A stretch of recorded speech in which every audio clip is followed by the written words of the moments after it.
আসসালামু আলাইকুম কৃষক বন্ধুরা দেখুন আমরা পেঁয়াজের চারা গজানোর জন্য পেঁয়াজের দানাগুলো পেঁয়াজের বীজগুলো আমরা জমিতে রোপণ করব। তো আমরা তার আগে বীজগুলো চেক করে নিচ্ছি যে কতটুকু এই বীজগুলোর মধ্যে কতটুকু গজানোর হার এটা কেমন বা ভালো আছে কিনা।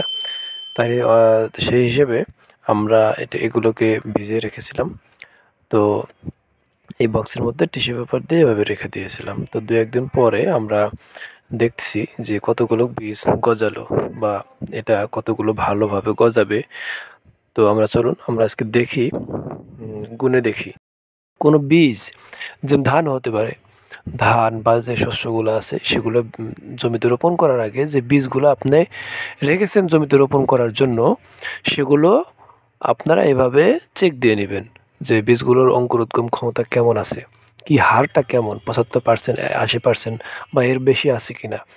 যদি এগুলো কম থাকে বা বেশিরভাগই অঙ্কুরোদ্গম ক্ষমতা হারিয়ে ফেলে, তাহলে তো সেগুলো দিয়ে আপনি জমির চাষ করতে পারবেন না, আপনার চারা ভালো হবে না, অনেক বেশিরভাগই নষ্ট হয়ে যাবে।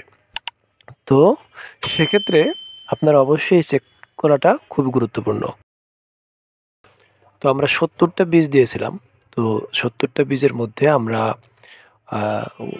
গজিয়েছে বা অঙ্কুরোদ্গম ভালো হয়েছে ৫৫টির মতো, আর অঙ্কুরোদ্গম হয়নি ১৫টি।